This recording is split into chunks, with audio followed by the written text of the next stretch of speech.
30-30 Bruner's got to go. 30-30 Bruner got to go. 30-30 Bruner's got to go. 30-30 Bruner's got to go. Watch your back. 30-30 Bruner's got to go. 30-30 Bruner's got to go. 30-30 Bruner's got to go. 30-30 Bruner's got to go. Save our community. Save our community. Save our community. Save our community. Save our community. Save our community. No justice. No peace. No justice. We're being disrespected. Them can't go 86th Street go do it, but them come here so we do. We're not being shown any love. It's true.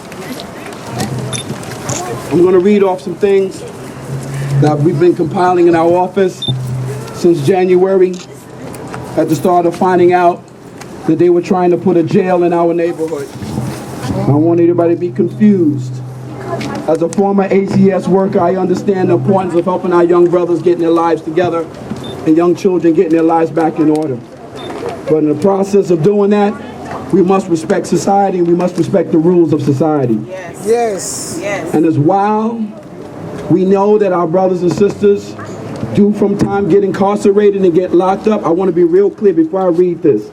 I want everybody to understand, for every homeowner here who's followed the rules, who protected their families, who bought homes, spent $500,000 to decorate their porches, put green space out, paint their ceilings, put pictures up, raise their children. You followed the rules. You did right by your family. So any young brother who violates that sanctity of community and family, you have checked out of the neighborhood. You've given up your right and your privilege to be part of the neighborhood if you are robbing, if you are stealing, if you are selling drugs, if you are killing, if you are murdering, if you're doing anything that brings this community down, you have given away your residential card to be a part of the 12th district. And we are not going to allow anyone to say when the governor signed in 2012 that Close to Home is a good program. I disagree it's a good program, because if you violate the law, then you got to be able to do the, if you're going to do the crime, then you got to do the time. All right? That's just that simple. And if you want to stay close to home, then don't break the law so you can stay home. That's the reality here. So I'm going to read off. No justice. No peace. No justice. No peace.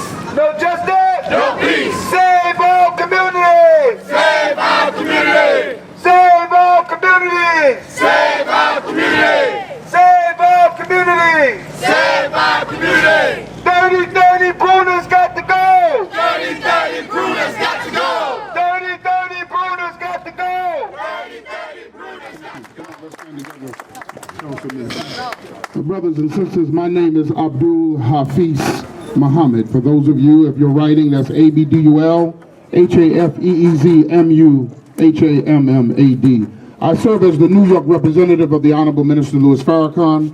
I'm the student minister of Mosque Number 7, New York City. I'm responsible for all of the 5 boroughs and the 3 counties that surround us of Westchester, Long Island, and Rockland County. We're honored to be here with a leader in politics, not a politician who's trying to be a leader. An actual leader who will use politics as a necessary tool of advancement for the community and the people that voted him into office. Let's give Councilman Andy King a well-deserved round of applause for not sitting up in the ivory tower and coming out into the streets and dealing with the community issues. Now, brothers and sisters in this community that's here, whenever you build something and you put a gated fence around it, you then put gates on the windows, you then put no knobs on the doors. You're not trying to keep someone from outside coming in, you're trying to keep someone from inside from breaking out. Yes. This is always done in the urban communities, but never in the suburban communities. Yes. Now I said it the nice way, now let me say it how it really is.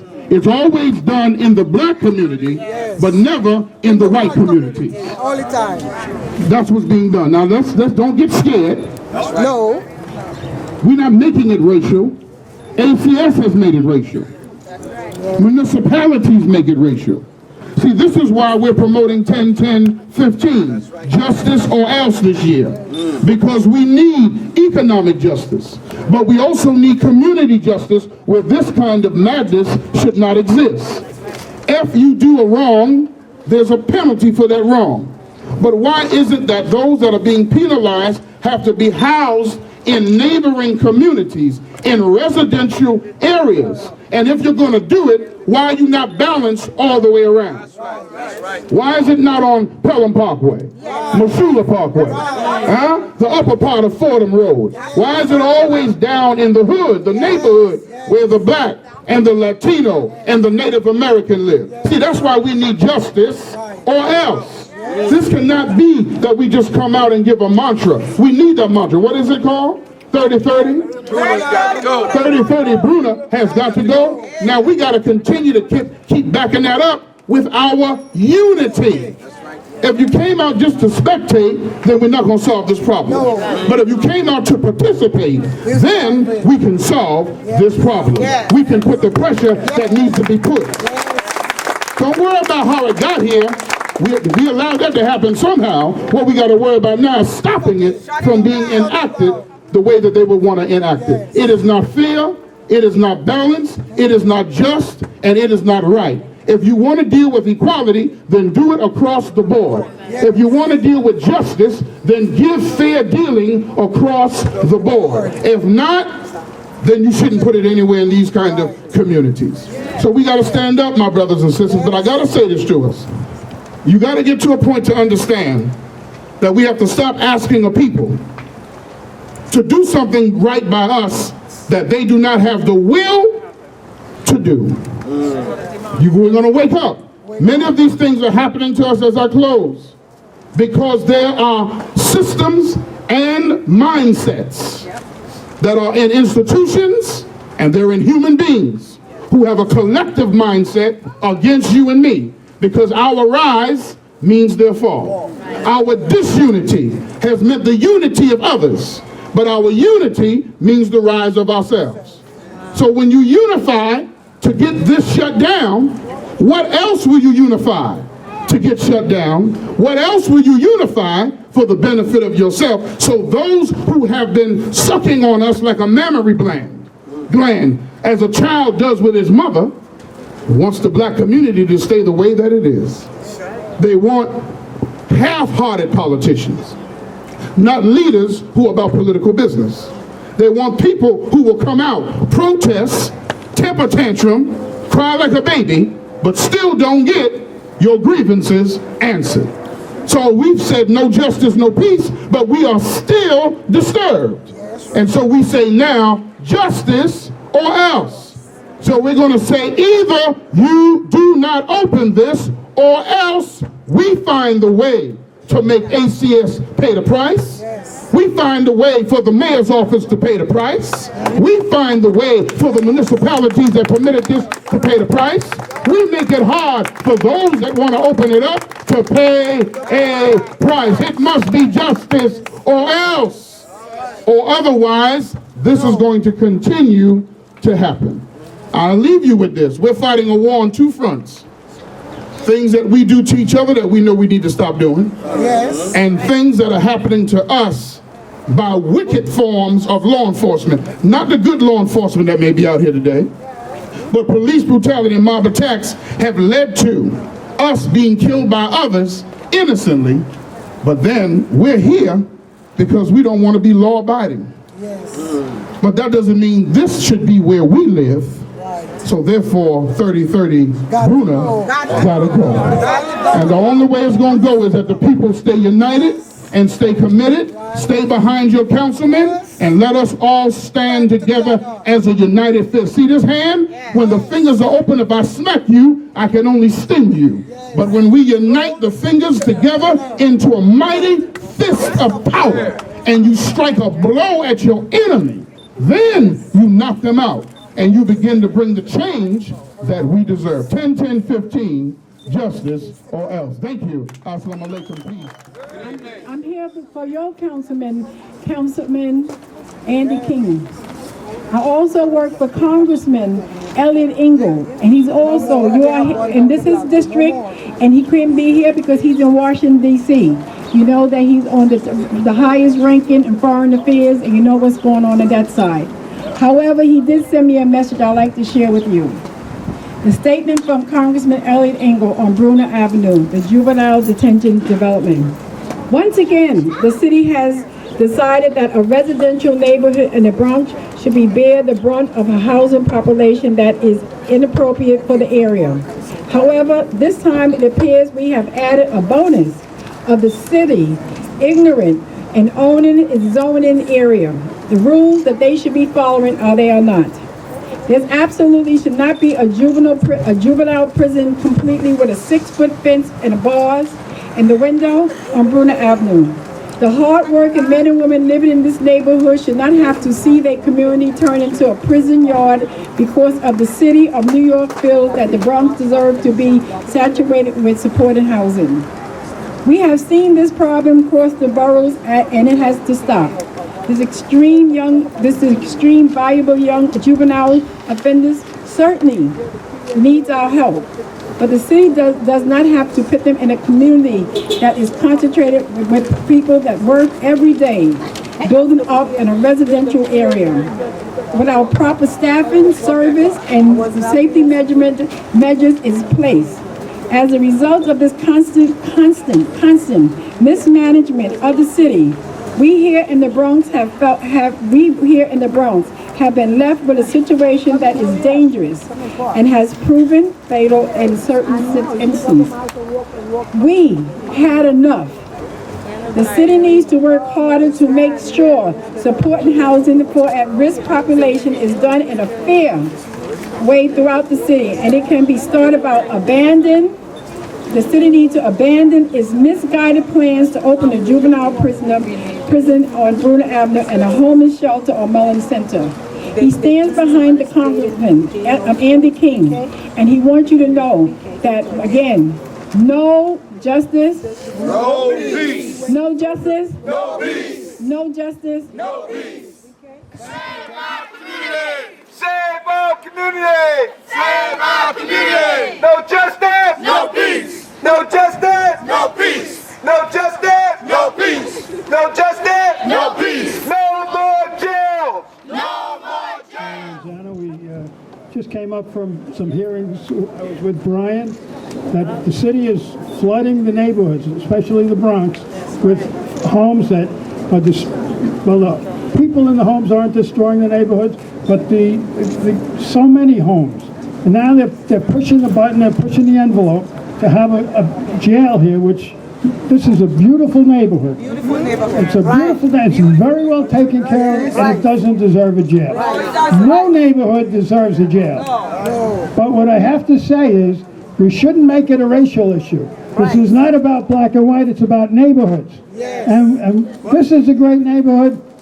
Every neighborhood that has people trying to improve themselves, raise their children, build their schools, should not have something like this. We have to build the neighborhoods. That's what the city should do, not destroy them. No more jails. No more jails! No more jails. Save our community! Save our community. Save our community! Save our community. Save our community! Save our community. Save our community! Save our community. No justice! No peace. No justice! No peace. No justice! No peace. No justice! No peace. Save our community! Save our community. Save our community! Look around, everybody. Let's take a look around. Yes. This is one of the hottest days of the year. Yes. Heat index of 102 degrees. But you're standing out here. Yes. You're standing out here because you believe.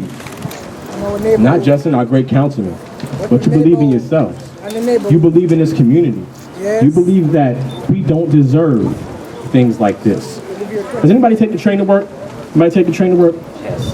Last week, I was on the train and I got a copy of AM New York. Does anybody see AM New York last week? Yes. And it had a profile on the Baychester neighborhood, the Baychester section of the Bronx. Oh my God. It spoke so well about tree-lined the tree-lined housing stock, and this is a neighborhood on the rise, and it's up and coming, and it's a real sleeper area. Somewhere where families can raise a family, where you can play in the park. Developers read that article. But what happens when you have facilities like these? Right. What happens to the integrity of the neighborhood? Down. Your children no longer have these same safe spaces to play. Your property values decrease. Yes. This no longer becomes a destination. It no longer becomes a place where the longtime residents of this block, of this community, want to remain. We need to save our community. Yes. We need to ensure that facilities like this Save. are evenly distributed. Because I understand the need for them, but I just don't understand the need for them here. Thank you very much. Have a nice day. On one is injustice on other. So they attacked this part of the 12th district, they're attacking all parts of the 12th district. So we need to continue to keep showing up and showing out and staying together and being unified. I want to also recognize Michael Felton, who was also the president of the East 233rd Merchants Association, Brother Jerome Rice, president of the NAACP Co-op City branch, Renee Patterson, Seton Fall Park Presentation Coalition. Thank you, Renee. It was a good cleanup we did yesterday. It was really nice, really nice. I think I saw Reva Jones from the African American Coalition of Co-op City moving around. Did I see Reva? I thought I saw Reva. Oh, there she goes. Yeah, you move fast, girl. Trying to hide. From the Gun Hill Basketball Association, I see my brother Daryl Lockhart in the house. What's up, brother Daryl? Now, I cannot read off everybody because it'll be nightfall. But Jesse Collins, I want to thank you for your unity in the neighborhood and the daycare that you do, as well as Sister Cheryl DeWitt, who heads up the NAACP Early Child Care Learning Center in the Bronx here. How you doing, Mr. Wade? There you go. And everybody that's here today, more importantly, our little people. When I say our little people, I mean our young people, you know, because this is what we're doing it for. For all of you young people who walked the march with us today, this is your time to shine. It's your time. There's going to be times that we're going to, you know, pull the match. Come on, Sarah. And we're going to want you to be our next generation of leaders. So this is the start of your civil engagement and making sure that you protect your community. You ready to take the torch? Yes. You ready? Yes. You ready? Yes. What are we going to do next? Sign petitions. What are we going to do? Sign petitions. All right, we're going to sign some petitions. Great. All right. So I want to ask right now, I want to ask Brother Carl Lanzano from Community Board 12 to come up and say a few words. No. 30-30's got to go. No. 30-30.